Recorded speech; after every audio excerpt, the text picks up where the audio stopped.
Continuem i ho fem parlant amb el fisioterapeuta Alejandro Sanz. Molt bon dia. Hola, bon dia, Mari Carmen. Què tal? Molt bé, benvingut al programa. Moltes gràcies, un plaer. Avui és el dia de les persones celíaques. Anem a parlar al respecte, m'imagine. Sí, m'agradaria contar-vos un poc les noves evidències sobre la celiaquia i el famós gluten. Vale. Aleshores, si vols, definisc un poc la celiaquia. Ja sabeu que és una malaltia que està en augment, és una malaltia considerada autoimmune. Autoimmune sistèmica. Què significa? Que és el sistema immunològic el que, amb una reacció amb el gluten, que és una proteïna de molts cereals, genera una reacció inflamatòria que acaba afectant a la pròpia mucosa de l'intestí. Tenim que saber que la mucosa en si ja es pot considerar com un propi òrgan de defensa del nostre sistema immunològic. Aleshores, quan aquestes persones ingereixen proteïnes de gluten, tenen una autoreacció inflamatòria a l'intestí que acaba foradant-lo, vale? I estem parlant de forats xicotets, el que es considera una permeabilitat intestinal a través de les tight junctions. Bueno, això és conceptes científics, que s'usen per a descriure tot això. I acaba havent un deterioro de les vellositats intestinals. Què vol dir? Que aquestes persones, a part de tindre l'intestí inflamat, deixen de tindre una bona absorció de nutrients molt importants, com les vitamines liposolubles A, D, E i K, o el calci o el famós ferro, les vitamines del grup B. Per això són persones que habitualment en clínica venen amb estats d'anèmia i desnutrició. Això seria un poc una definició prou actual de què és la celiaquia, no? Clavar-la dins dels trastorns autoimmunes amb component genètic. Què vol dir? Que tenen una predisposició genètica. No vol dir que per tindre el gen vaig a ser celíac, ja que depenem d'uns factors ambientals per a l'activació d'estos gens. Sí. Aquests factors ambientals estan relacionats amb la salut de la mare, els primers anys de vida, l'exposició a X aliments en edats molt tempranes. Per exemple, l'exposició al gluten en els 4 primers mesos pot predispondre a la celiaquia en un percentatge molt elevat. I aquest dato la gent no es coneix i no s'avisa. Aleshores, un dels grans consells de clínica és que als xiquets intentem donar derivats del trigo i del cereal després dels 4 mesos, ja que el sistema immunològic està molt immadur i les proteïnes del trigo, bàsicament, no mos van bé a ningú. Val? Sí. Ja tinguem una definició de la malaltia. Crec que seria també molt apropiat dir-vos, definir-vos el gluten, no? El famós gluten, que molts han intentat encasillar-ho com una moda tonta, una moda que no té sentit, però aquests grups de persones que diuen això és simplement perquè treballen a través d'uns interessos d'una gran indústria.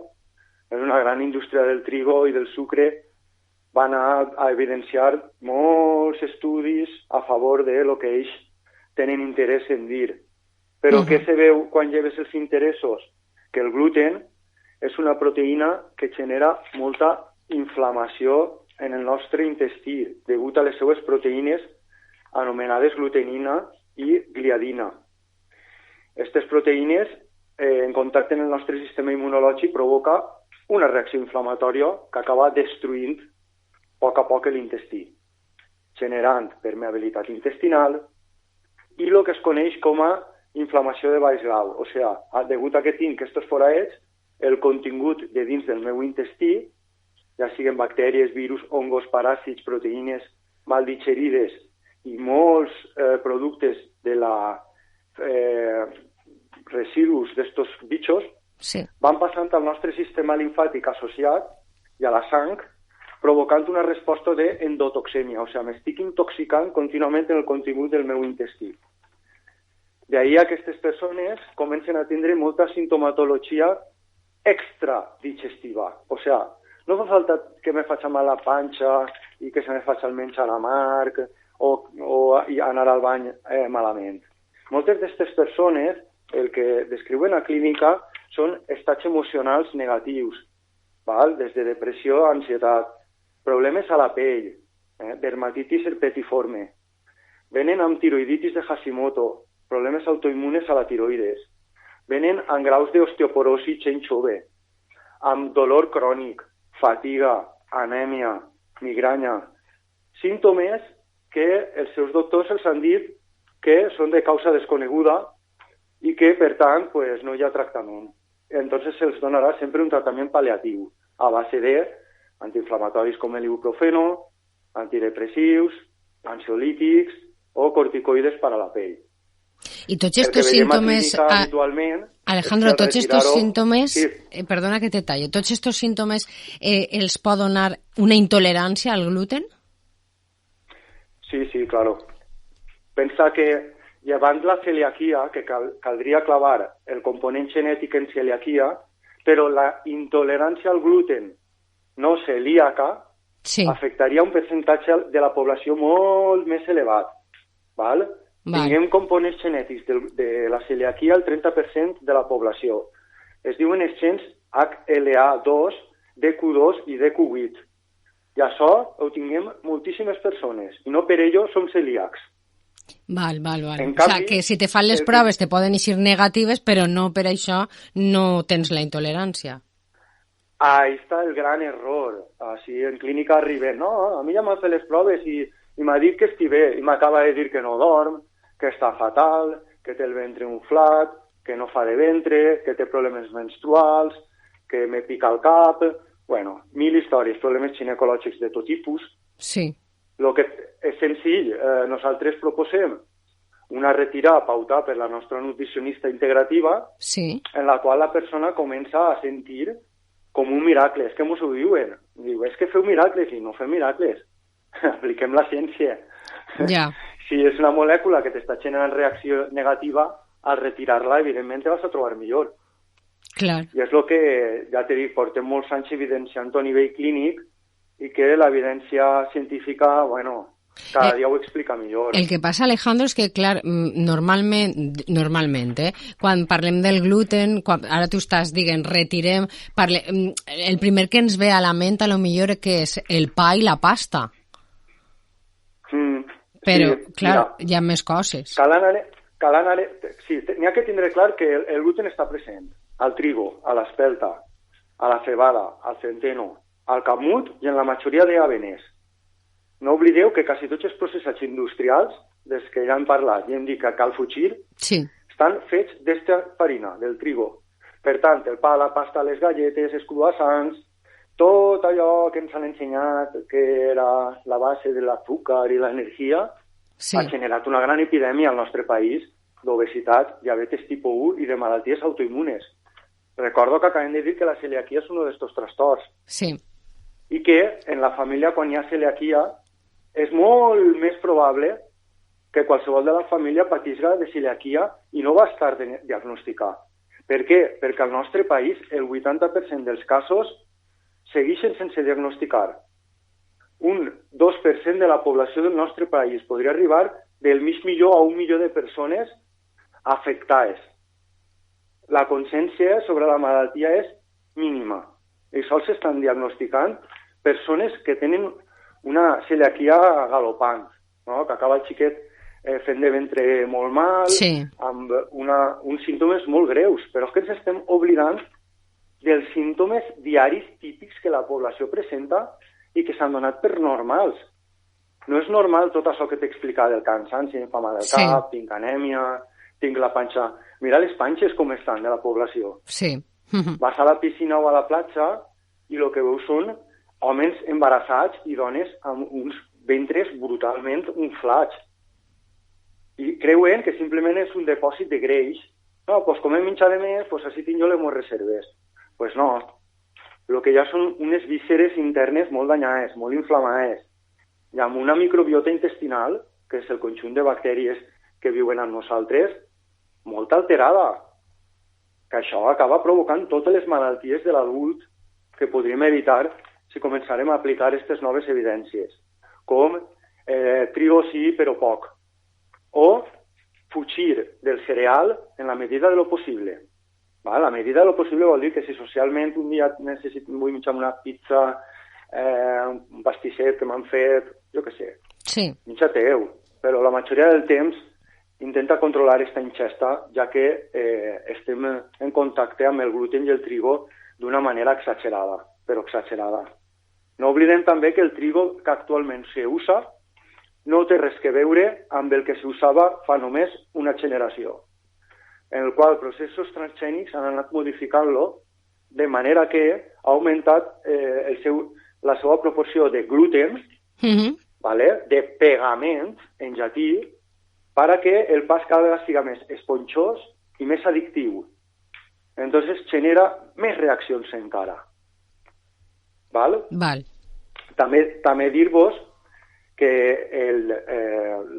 és una malaltia que detectem 2 vegades més a la dona i que la millor manera de diagnosticar, o sea, oficialment, per a tindre la etiqueta de celíac, seria una serologia, una analítica sanguínea, vamos, sí, on se analitzarien els anticossos antiglutaminasa i la serologia genètica per als gens HLA, això que t'he explicat abans, no? Per a veure si tens la predisposició. Però el més recomanat sempre seria la biòpsia del teixit intestinal superior. Així veurien immediatament el daño microscòpic que està produint aquestes reaccions immunitàries contra la mucosa de l'intestí i contra les vellositats que absorbeixen l'aliment. ¿Vale? Entonces tendríem com diagnosticar a través d'analítica, biòpsia i diagnòstic clínic, per favor. Sentar-se en les persones a veure què te conten i què te poden dir de la seva vida. Sabent que la gent que de petita ha tingut infeccions recurrents a la gola o infeccions recurrents al tracte gastrointestinal tenen tendències a l'autoimmunitat i que la seva família i els seus descendents també. I això podríem estar evitant-ho si farem un poc de medicina preventiva. Però s'ha optat molt més per negar la major i considerar les malalties com a mala sort i que el pacient no té res a fer davant de la malaltia, només que retirar gluten. Ojo que hi ha preparar una indústria sin gluten que és totalment una indústria basura. Aleshores, ja no és menjar sense gluten, sinó escollir comida real, menjar real, real food. El real food. I fugir d'estos processats de marques que pegaren en el seu moment, en el qual jo els dic a les mares sempre, per favor, mireu les etiquetes de lo que li compreu als xiquets. Ai, jo no sabia que era tan roïn. Claro, és que no perds ni un segon mirant quina és la papilla que li estàs donant ni quin és el desdejuni que li dones cada matí. No, ell menja sense gluten, galletes sense gluten, que tenen 50 ingredients industrials que dius, però serà precís ficar tant? Claro, que no caben a l'etiqueta. Exacte. Pues a llegir-ho, no tenen gluten, però tenen no altres coses que tal vegada siga fins i tot pitjor. Claro, es que no deberían quedarnos en que la celiaquía es simplemente un problema amb el gluten. Es un problema intestinal en la mucosa. És una enfermedad que tinc a l'intestí que va afectar a tot el meu organisme, ja que estos molècules que van passant per fora ells se van a trasladar arreu del cos, provocant malalties inclús al cervell, el nomenat neurogluten. Persones que la ingesta de gluten s'està afectant a la seva estat emocional, a la energia del cap, inclús a trastorns de bipolaritat, de tot tipus. S'ha relacionat l'esclerosi múltiple, moltíssimes de les malalties inexplicables comencen a tindre explicació. M'agradaria remarcar també que el trigo, que és el nostre gran cereal, ¿no? La dieta mediterrània, trigo para todos, ¿no? A part del gluten, té altres problemes com inhibidors enzimàtics que el mateix cereal té per a no ser ingerit pels seus depredadors, o sigui que té el seu propi veneno. ¿Vale? Es diuen inhibidors de l'amilasa tripsina. El trigo també té presència de FODMAPs. Són substàncies que generen reaccions d'intolerància a l'intestí de la majoria de persones. ¿Vale? No oblidem també l'ús d'herbicides que han anat demostrant que són verinosos i que han anat retirant a poc, però que ja ens han envenenat durant moltes dècades. Val? Sí. Qui vulgui buscar informacions científiques d'actualitat i no quedar-se en esto es una moda o no és una moda, poden seguir al doctor Alessio Fasano. ¿Vale? És un dels majors experts en gluten, tonulina, que és una de les proteïnes que més estudia, tight juncions i tot el procés que he explicat en el qual l'intestí és forada, el sistema immunològic té que anar a la zona a lluitar contra tot el que va passant, dins per els foraets, això va generant una resposta inflamatòria en el nostre ventre que va robant energia en totes les parts del cos, per això no tinc ganes de fer esport, no tinc ganes de sexe, no tinc ganes de viure una vida completa, me centro en viure un dia a dia quadriculat, rutinari, perquè no tinc il·lusió, no tinc ganes de res. Les persones que tenen el ventre danyat fabriquen molt mal la serotonina i, per tant, el seu cervell va tindre molt poca gasolina. Dormen mal, estan nerviosos, caguen mal. ¿Val? Vale. Alejandro, bueno, pues ahí està, no, molta informació. A més, una vegada més torna a eixir aquesta connexió intestí-cervell, no?, de la que tantes vegades parles. També estava jo pensant en el tema de les modes. Ha hagut moments també que ha estat la moda, perquè sí que era una moda, no era per ja només per salut, no? O el fet de dir no tinc diagnosticat cap intolerància al gluten, però vaig a deixar de menjar sense gluten per a primar-me, per exemple. Vale. Té sentit el pensar que, retires productes processats basats en el trigo. O sea, les persones que opten per eliminar el gluten, si ho fan bé i no tiren d'una indústria basura, el que estan fent és llevar uns aliments que no aporten res, que aporten molt de sucre, que aporten molta proinflamació, molta reactivitat immunològica, per altres que estava desplaçant, com pugui ser l'ou, la carn, el peix, els fruits, les frutes, les verdures, les hortalisses, els tubèrculs, les arrels. Home, el canvi crec que és molt bo. Sí. Que siga assessorat per un nutricionista o un psiconeuroimmunòleg actualitzat que li ajude a fer este canvi. Entonces, no és una moda. Realment, qualsevol persona pot comprovar que al retirar aliments poc saludables, immediatament el seu organisme va a millorar més de lo que se poden imaginar. ¿Vale? Entonces, si a lo de la moda, quan se fa des d'un simplisme, o de fer-se el guai, no? Mira, jo menjo sense gluten. No, informa't bé, perquè després, com tu dius, Mari Carmen, qui va vindre en un diagnòstic d'intolerància al gluten no celíaca? Ningú. No, ningú. És que metges, i aquests conceptes no es gasten. Clar, I damunt, a mi m'ha arribat gent molt celíaca que li han fet les proves així negatiu, segueix fent caca a sang, i és que m'han dit que no me passa res, i està fent caca a sang. Però jo dic, però a veure, com te van a dir que el que menges no està influint en el que cagues? Claro, si estem en este tipus de medicina tan increïblement simplista, cal que la gent se desperte i llisga sobre el tema. Recomane el llibre Paleovida i el llibre Cerebro de Pan, perquè la gent veja com actua el gluten sobre tot l'organisme en moltíssimes persones. No, oblidem que hi ha persones que són Ferraris immunològics. Els Ferraris immunològics, tot això que jo vos conté, que s'obliden, que no els fa falta saber-ho.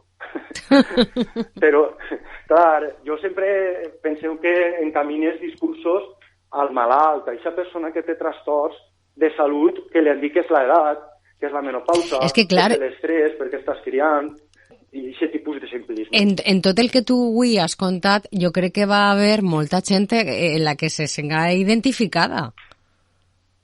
Sí, suponc que sí. Sí, jo estic convençuda. Portem molts anys xillant-ho a través de xarxes socials, programes de ràdio, televisió, el que per favor el poble es desperti. No podem treballar en la ciència que li explicaven a les nostres mares i a les nostres iaies. No pot ser que se segueixin tinguent estos mitos alimentaris que han provocat que Espanya de veres, és un país que està molt malalt. No n'hi ha consciència de com arribem a la tercera edat de destruïts. Els que arriben. Aleshores, cal ser un poc més crítics en el tema de l'alimentació. No ens poden dir que la dieta mediterrània està basada en el cereal. Si no, ja puc veure el que vos explica dels ventres. Sí. L'humà, jo sempre li explico a la gent que deu ser més paregut a la figura del Masai. D'eixe africà alt, fort, que és tot múscul, no? L'humà sempre ha sigut un atleta d'èlit. On estan els músculs de la gent? Si són tot panxes i ossos desfets. Vale? I li tiraran la culpa a córrer, saps, damunt. No, és que l'impacte, és que jo anava a l'obra. Calla, xe, això no és.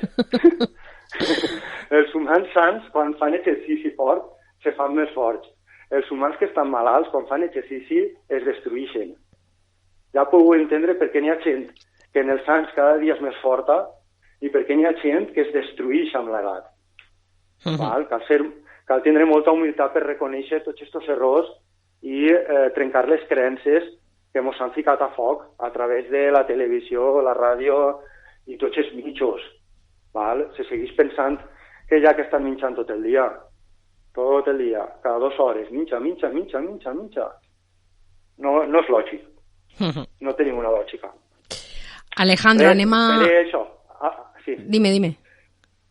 Sí, no, que simplement espero donar un poc de consciència i que la gent s'informe molt bé, que no se queden en un simple criteri mèdic ràpid, sense història i sense analítiques adequades, ni biòpsia, ni consultar amb professionals realment actualitzats, perquè són coses molt sèries i que costen malalties molt greus el dia de demà. I quan dic el dia de demà, són trastorns que comencen als 45-50 anys. No fa falta tindre 80. Recorda'ns, Alejandro, per a que la gent que estiga escoltant-nos vulga assessorar-se millor, vulga visitar-vos, on vos podem trobar? Vale, a les xarxes socials, ficant Alejandro Sanz Salut, ja podem veure Instagram, Facebook, pàgina web. El número de la clínica és la que tenim en Alberic, València, és 620 55 89 84. Formem part del grup AS, del qual soc el CEO, en el qual tenim la clínica, el gimnàs, la tenda, un box d'arts marcials, una acadèmia de formació, estem gestionant piscines, sponsorisem clubs esportius, atletes, tot el que té que veure en esport i salut, ahí estem clavats. I esteu en Alberic. Vale? En Alberic, sí. I res, mira, si vos pareix un últim apunt de quin seria un dels tractaments adequats típics, molt ràpid, ¿vale? Molt ràpid. Cobrir deficiències ocasionades per la destrucció d'aquestes vellositats intestinals, o sigui, donar vitamines del grup B, vitamina A, vitamina D, vitamina K, donar molts minerals i enzimes digestives per a la digestió. I després, en una segona fase, podríem fer el que es coneix com teràpia probiòtica, anar ficant bactèries intestinals productores de mucosa per a tornar a revestir tot aquest dany immunològic. Aleshores, tindríem cobrir les deficiències, els probiòtics i la glutamina. És un aminoàcid estrella per a la reparació de l'intestí. La dosis i el tipus sempre va a supervisió professional. Fiqueu-se en mans de l'especialista, gràcies a Déu. Cada vegada són més centres de medicina integrativa al nostre país, encara que així a la Comunitat Valenciana estem al capdavant nosaltres, però ja van seguir-nos cada vegada més companys. Així que espero haver-vos ajudat. Moltíssim, com cada setmana, Alejandro. La pròxima tornem. Gràcies. Perfecte. Gràcies, que passeu un bon dia. Gràcies, igualment. Adeu.